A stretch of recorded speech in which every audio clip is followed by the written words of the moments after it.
नमस्ते दोस्तों, आप सभी का स्वागत है आपके YouTube channel just for knowledge पे। आज हम बात करने वाले हैं आरएसएस के बारे में। What is RSS? आरएसएस क्या है? आरएसएस का फुल फॉर्म राष्ट्रीय स्वयंसेवक संघ, जिसे संघ या आरएसएस के नाम से ज़्यादा जाना जाता है। आरएसएस के फ़ायदे, बेनिफिट्स ऑफ आरएसएस। आरएसएस प्रमुख मोहन भागवत के अनुसार आरएसएस में किसी भी व्यक्ति को कोई फ़ायदा नहीं है। हाँ, किसी भी व्यक्ति को कोई फ़ायदा नहीं है, क्योंकि आरएसएस एक संगठन नहीं है जिसमें व्यक्ति अपने व्यक्तिगत लाभ के लिए शामिल हो।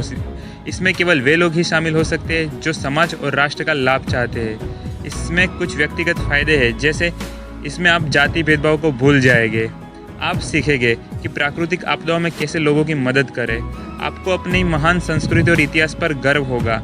आपके रोल मॉडल बॉलीवुड की हस्ती से स्वतंत्र सेनानी में चला जाएगा। अगर आप रोज़ाना आरएसएस शाखाओं में जा रहे हैं तो आप रोज़ाना नए लोगों से मिलेंगे। आरएसएस में रोज़ाना व्यायाम करने से आपका शरीर स्वस्थ रहेगा। आरएसएस में जाने से आप में राष्ट्रवादी और देशभक्त की भावना जागृत हो जाती है। आरएसएस के साथ कैसे जुड़े? आरएसएस में शामिल होने के लिए किसी भी प्रकार की कोई औपचारिक सदस्यता नहीं है। आरएसएस 18 साल से कम उम्र के बच्चों में शुरू से ही अपने विचारों और देश भावना भरने के लिए बाल भारती और बाल गोकुल कार्यक्रम चला रही है।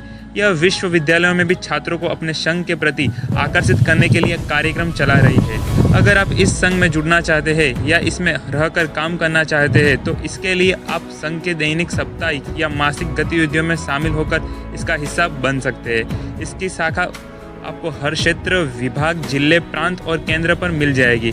इसमें सभी स्तर के संघ मंडली की बैठक होती है। इसमें कार्यकर्ता व्यायाम, खेल, सूर्य नमस्कार, समता यानी परेड, गीत, भजन आदि कार्य करवाते हैं। आरएसएस में महिलाओं क्यों नहीं होती? आरएसएस में महिलाओं के शामिल नहीं होने के दो कारण हैं। पहला, आरएसएस की शाखा सुबह और शाम को लगती है, जो किसी हाउसवाइफ के लिए सही नहीं है।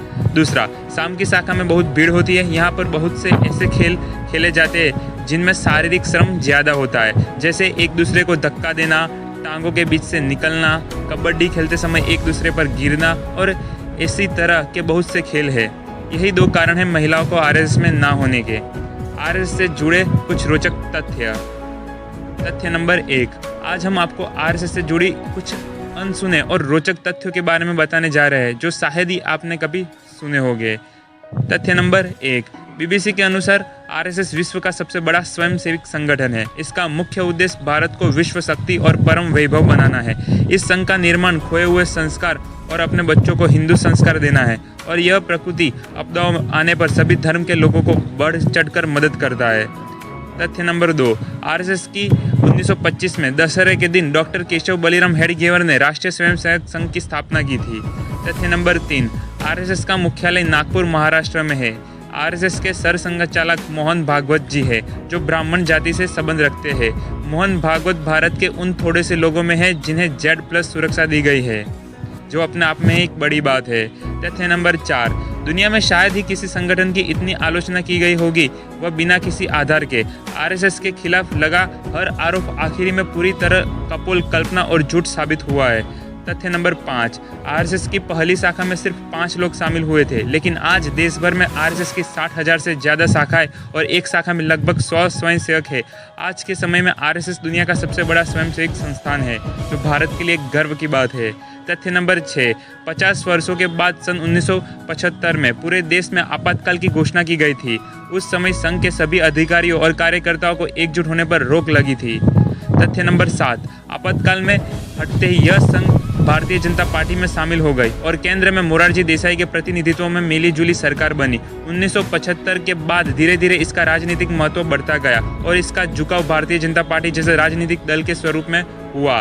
तथ्य नंबर 8, आरएसएस में महिलाएं नहीं है क्योंकि ये अलाउड ही नहीं है। महिलाओं के लिए राष्ट्रीय सेविका समिति है। राष्ट्रीय स्वयंसेवक संघ और राष्ट्रीय सेविका समिति दोनों अलग अलग दल है, लेकिन दोनों के विचार एक है। कई लोगों को ये गलतफहमी है कि हो जाती है कि सेविका समिति भी आरएसएस का ही एक भाग है, लेकिन ऐसा नहीं है। तथ्य नंबर 9, 1971 में उड़ीसा में आए भयंकर चक्रवात से लेकर भोपाल की गैस त्रासदी तक, 1984 में हुई सिख विरोधी दंगों से लेकर गुजरात के भूकंप, सुनामी की प्रलय, उत्तराखंड की बाढ़ और कारगिल युद्ध के घायलों की सेवा तक संघ ने राहत और बचाव का काम हमेशा सबसे आगे होकर किया है। तथ्य नंबर 10, आरएसएस की शाखाओं में शाखा के अंत में एक प्रार्थना गाई जाती है, नमस्ते सदा वत्सल है। यह संघ की स्थापना के 15 साल बाद गाई जाने लगी। इससे पहले एक श्लोक मराठी और एक श्लोक हिंदी में गाया जाता था। तथ्य नंबर 11, आरएसएस देश के लिए काम करता रहा है, लेकिन इस पर आरोप भी लगते रहे। आरएसएस ने 1962 में भारत चीन के युद्ध में सरकार का पूरा साथ दिया था। इसी से खुश होकर नेहरू जी ने 1963 की गणतंत्र दिवस परेड में आरएसएस को शामिल होने का न्योता दिया था। आरएसएस बाढ़ और प्राकृतिक आपदा आदि में देश विदेश के लिए काम करता रहा है।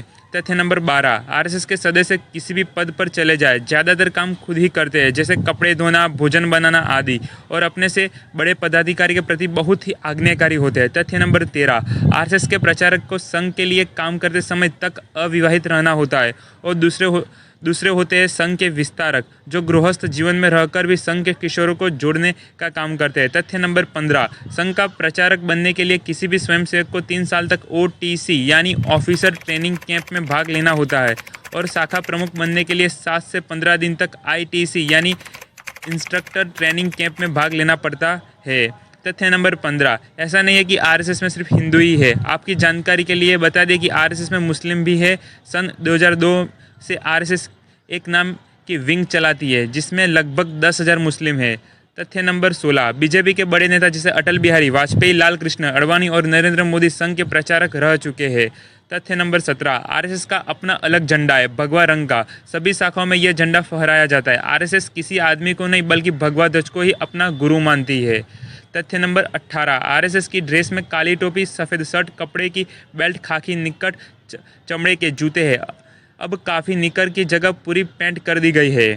तथ्य नंबर 19, राष्ट्रीय स्वयंसेवक संघ सिर्फ भारत में ही नहीं बल्कि दुनिया के 40 देशों में है। विदेश में संघ की पहली शाखा मोम्बासा, केन्या में लगी थी।